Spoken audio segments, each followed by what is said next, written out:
Hi everyone, this is National Master Coach Ba. Today I'm going to show you how to play Evans Gambit and win your game.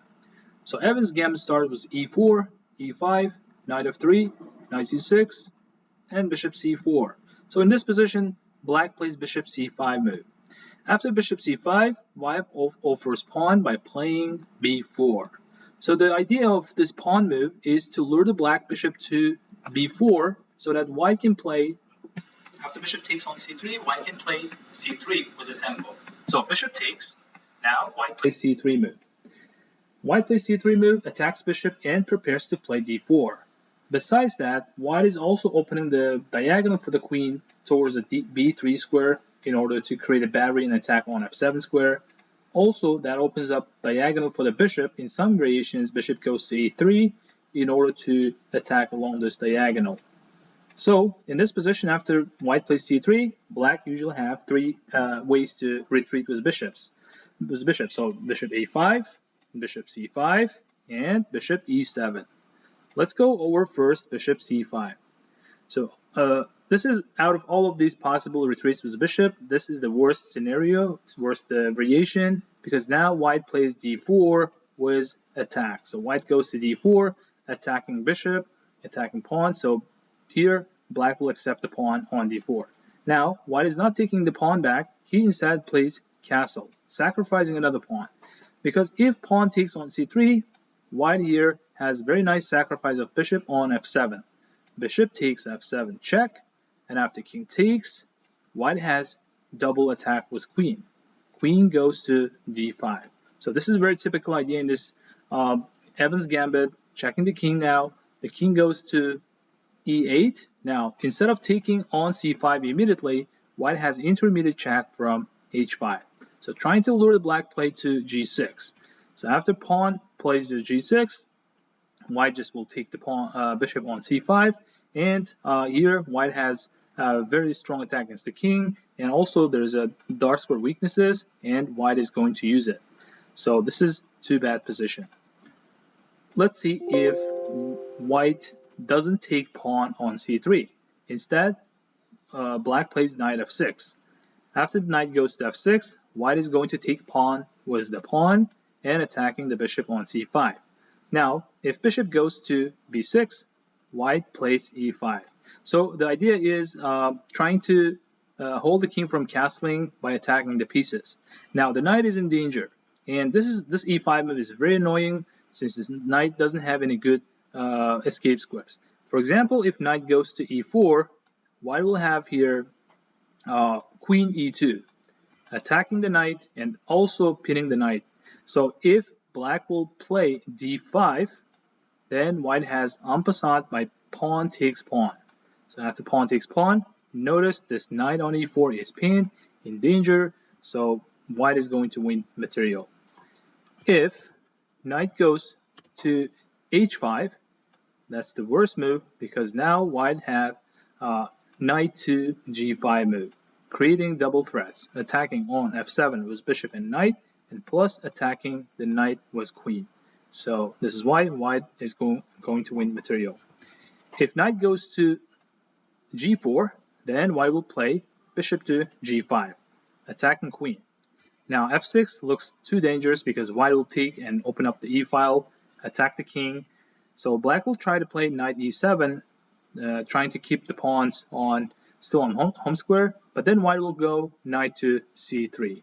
The idea is to bring the knight to d5 and put pressure on this pinned knight, so black will lose material. And the position is too bad since white is also threatening to play h3 to chase this knight away to bad square on h6. So this is why this position is bad for black. Now let's go over another variation. So in this position now, let's see what happens if bishop goes to a5. If bishop goes to a5, white is going to play here d4. So pawn goes to d4 and sacrificing pawn on d4. Now, if black takes the pawn, white cannot take it back with pawn because of the pin. White just ignores the threat and just castles to the king side, sacrificing another pawn on c3. Now, if pawn takes this pawn, white is going to play a very clever move, queen to b3. placing the queen behind of the bishop, aiming at f7.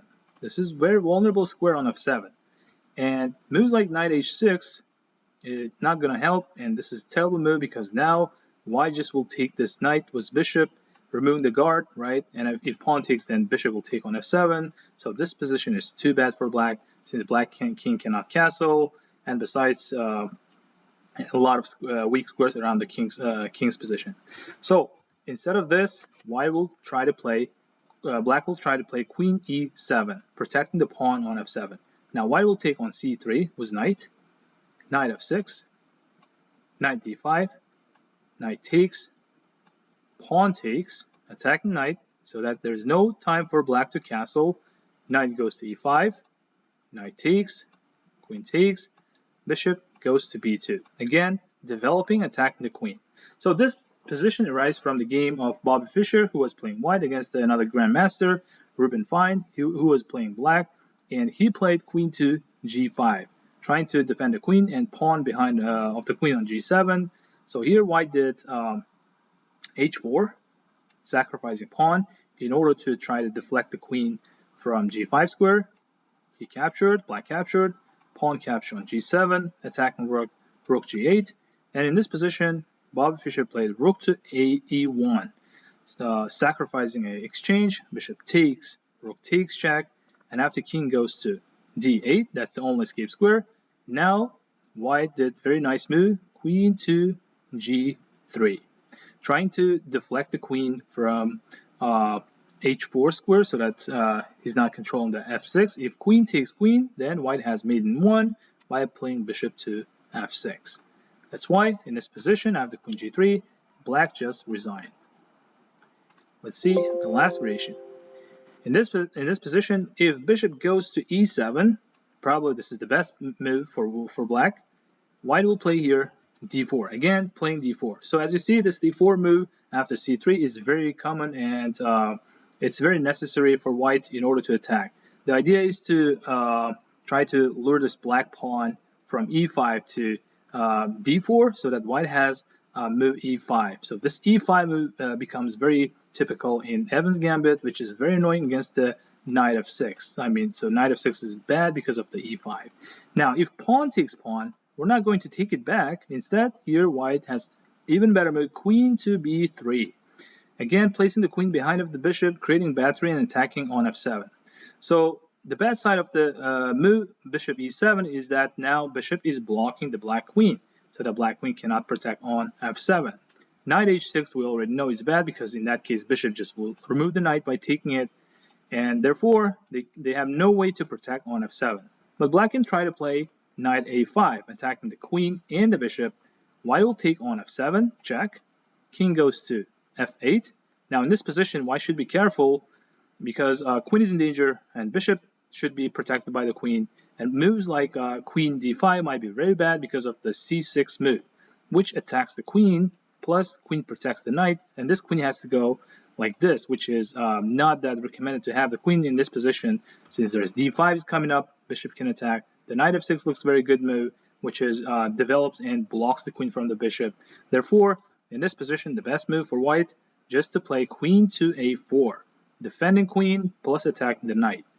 If king takes, queen will take, and after c6, here white will play queen f5, check, knight f6, e5, d6. Notice after d6, bishop is aiming at the queen, so white cannot take the knight. Instead, white plays here e6 check, blocking the bishop and sacrificing pawn. Now, taking the pawn with bishop would be a mistake because of the knight g5 fork, check, attack the bishop. So black is going to lose material here. That's why in this position, black will try to go king e8, and after knight takes on d4, here white has a better position because black king cannot castle, since black king already moved twice, and here materials are even. White has just a very good position. I hope you like this video, and please use this opening in your games and like this video.